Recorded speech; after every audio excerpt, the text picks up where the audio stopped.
Back with us on the Sportsmax Zone. Legendary West Indies pacer Sir Curtly Ambrose says the team won't ever see glory days again.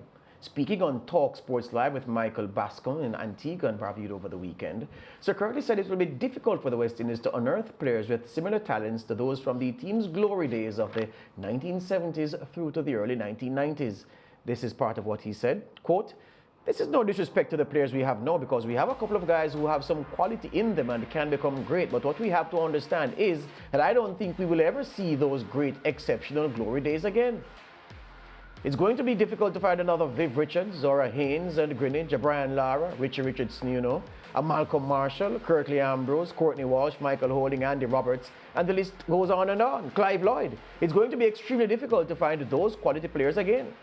Most of the youngsters we have now probably don't quite understand what cricket means to West Indians in the West Indies and abroad because cricket is the only sport that really unites Caribbean people. Yes, we can be competitive and climb up the ICC rankings and be a force to be reckoned with again, but those glory days, I don't think we will see them again." Well, there has been strong reaction to Sir Curtly's comments on our social media platforms. This voice note came through yesterday, and this is what really sparked us to do this segment, even though we would have done it, but this really made us say, yeah, the segment is needed tomorrow. This was played on yesterday's show. Listen to this. Good afternoon to Sportsmax. This is Simon again from Antigua. If in fact Curtly Ambrose make that statement, it is not only unfortunate, but I think it is degrading and insulting to Caribbean people. I mean, West Indies had their glory days from the 70s coming up to mid-90s, I would say. And it's people that elevate themselves and rise to the top. So why can't we do it again? Are we saying that we don't have the capacity as Caribbean people to elevate ourselves? I think Curtly Ambrose should just hush. Makes no sense. And this is the man who wants to be a coach for a West Indies team. Come on. So that was Simon. Not from anywhere else, but Antigua. That's where Curtly is from. That's where Curtly is. And he spoke very, very strongly against the views of his illustrious countrymen. We're pleased to announce that Sir Curtly has agreed to speak with us today to add more context to his opinion. Good afternoon, Sir Curtly. Welcome. Good afternoon. Good afternoon. Thanks for having me. Great. All I'll say, I'll throw the floor open to you because Simon really angry with your comments. And so we're giving you the chance to put into proper perspective, if it needs that, what you said to Michael Bascom in that interview. Well, I don't really know who this Simon is because there are lots of Simon in Antigua. I don't know if it's his first name or his last name, I don't know. But you see, I can't understand. I made my comment based on what I believe. You understand? And I started out by saying, no disrespect to the other players. Maybe Simon didn't hear the full interview, right? Simon, no, he comes on and say what he has to say. So he said, I am wrong and he's right. Opinions doesn't matter anymore. But you know what? I won't take on Simon, whoever he is, right? I stand by my statement. And if you go back, it has been about 20 or maybe more years since we as a West Indies team is struggling, right? It's not an overnight thing. And let's be honest, how many would argue against what I've said? How are we going to find these type of players again? Like I said, it's been 20 more years or more. So I won't even discuss the situation with Simon, but I stand with what I said. So Curtly, usually I provoke I challenge my guests in an adversarial kind of way, but of course, for the value of the show.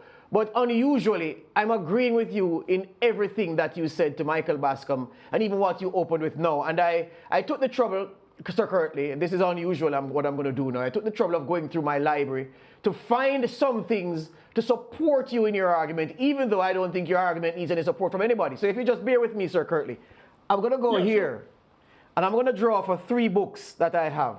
I'm going to start with Beyond the Boundary, written by C.L.R. James, and he needs no introduction. James, yes. Yeah?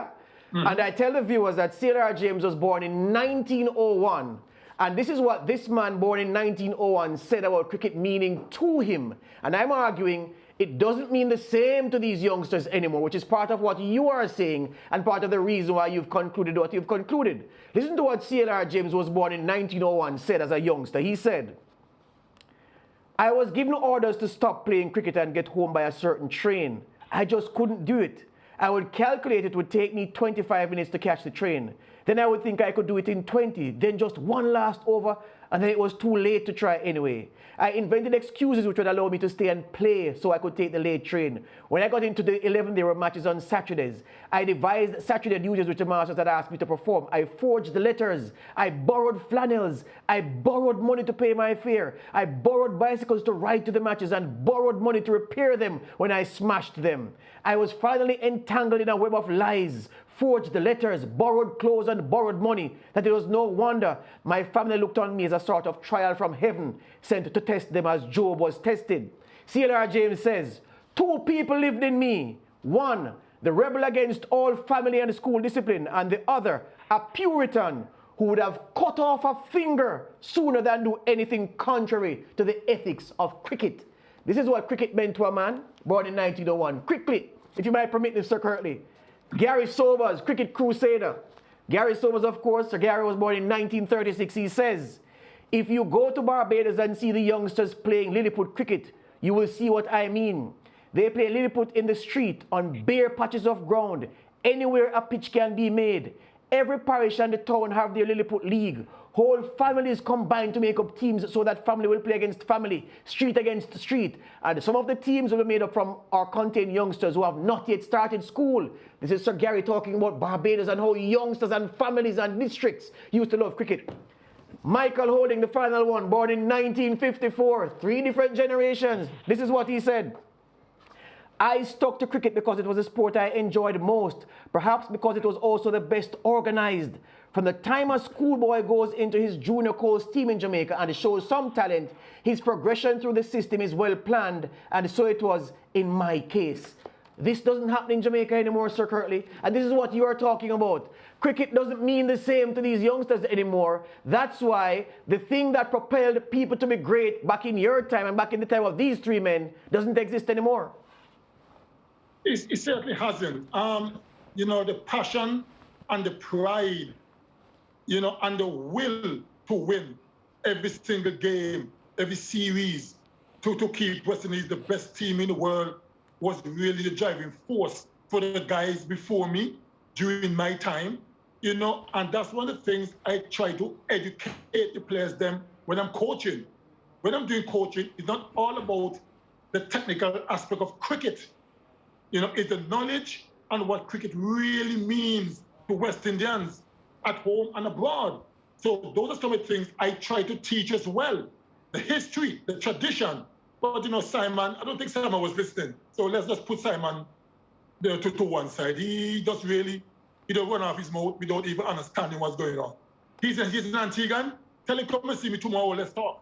Oh my, well, I'm sure he's tuned in, so I guess it's an open invitation, Sir Curtly. So, my question now is, because it's coming from you and it's a comment coming from you, do you feel that, this would affect the youngsters in any way? Because, of course, they would look up to you and they would feel like, if Sir Curtly could say that we don't have it, maybe they would feel demotivated?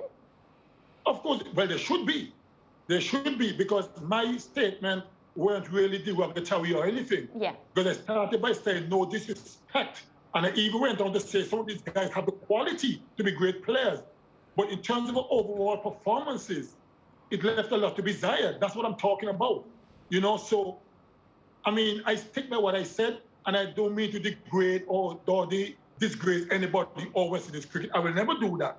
But I got to be honest with myself and honest with the players.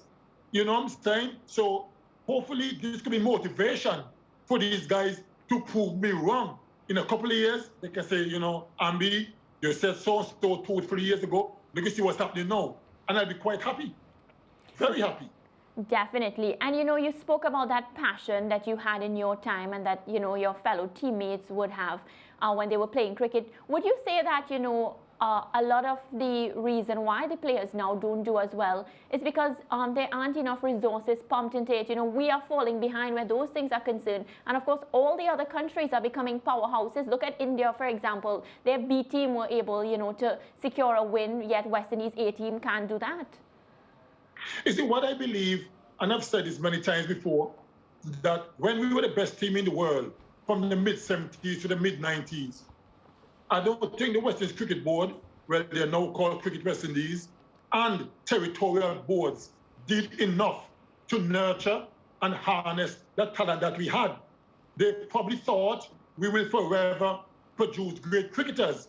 Other nations got tired of us beating them, so they put things in place, academies, do what they have to do to improve. And now they've caught up with us, and most of them have gone ahead of us. So we now are playing catch up. So I'm just hoping that Cricket West Indies and territorial boards can put things in place so we can nurture and harness the talent that we have so we can progress and be competitive again, because the talent is certainly there. Yeah, Curtly, I want to say that on yesterday's show when we discussed this and took the interactive segment where our viewers gave their comments, Simon was a very small percentage of those who disagreed with you. To be quite honest, most of the contributors agreed with the points that you made. You did say, though, in your opening discussion with George, that you don't see that happening now. And to be honest, given everything that we see with the structure of West Indies cricket, the landscape of West Indies cricket, it is nowhere in sight. Seeing a West Indies team returning to its glory days is nowhere in sight. But to use the word never is probably where some people would argue, because never means never. That's final. So 100 years from now, we don't know what will be happening. So isn't there any chance that maybe sometime in several generations in the future, the West Indies could be back again on top? Well, you're quite right there, Lance. You know, maybe never is an extremely strong word. Yes. Because I myself, just like you and many other West Indians, want to see West Indies cricket survive and do much better. And even if we can't get to number one, if we're in the top 4 or so, or even top 5, we will have some sense of satisfaction, and then we can progress and go up, more up the table. So maybe, you know, you mentioned it, maybe never is that too strong a word, but I mean, I'm sure people know what I mean. Yes. I'm not saying it can never happen again, but, you know, it has been 20 years or so. Yeah. And to be quite honest, like you just rightly mentioned, Lance, I don't see that changing in the near future.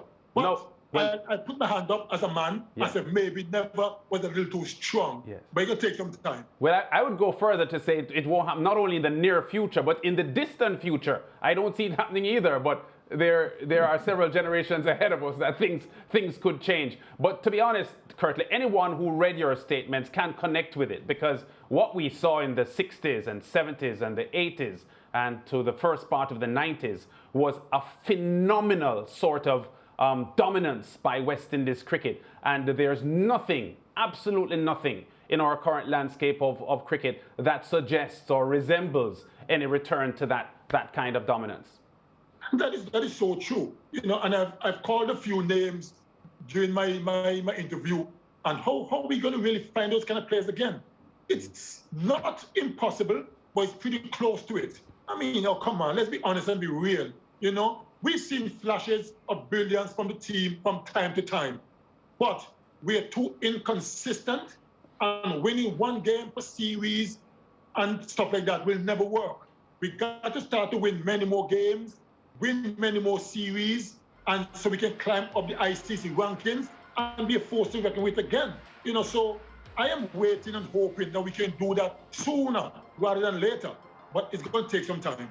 Sir Curtly, I've long had a theory that, you know, when the youngsters in the Caribbean look at the heroes of the day, they look at the people who are in the spotlight, look at the people who are making money, they look at the people who are famous, they look at the people who people are following on the social media. Yes, they see cricketers, but they see other people as well.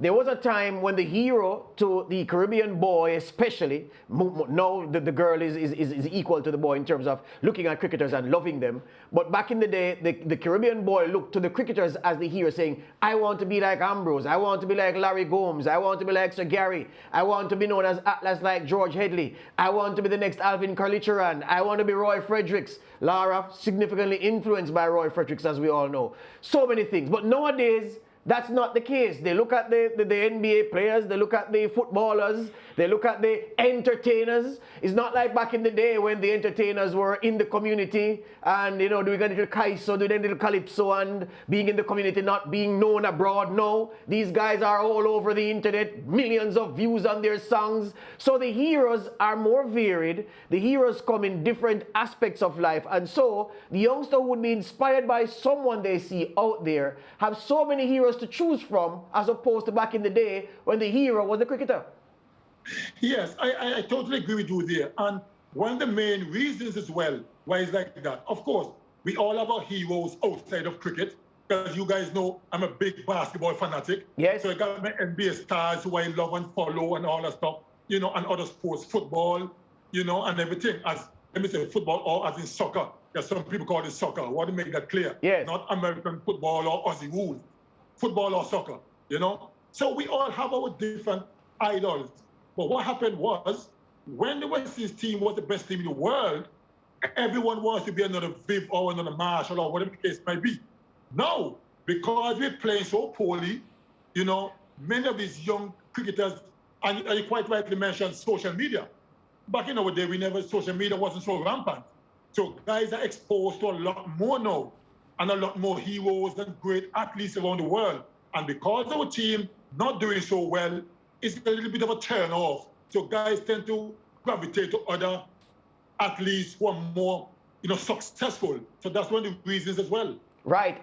Final question for you, Sir Curtly. You've made your views known on the team returning to its original position of best in the world across formats. Just the best cricket team in the world, whatever kind of cricket. 5, 10, 20, 20, anything. Do you believe, though, that we have it within us, the talent is here, for us to have another individual who has the world at their feet like Lara did, like Malcolm Marshall did, like yourself did, as an outstanding individual? Do we have the capacity to make world-class individuals in Test cricket, ODI cricket, and, of course, in the shorter versions of the game? I certainly believe we can. Let's start with T20. We've got some of the most dangerous and best T20 players in the world. Now, I'm not talking about a team perspective. Now, we're the reigning T20 champ, and we're languishing at number 8 or 9 in the world or whatever. I'm talking about individually. We have some of the greatest T20 talent around.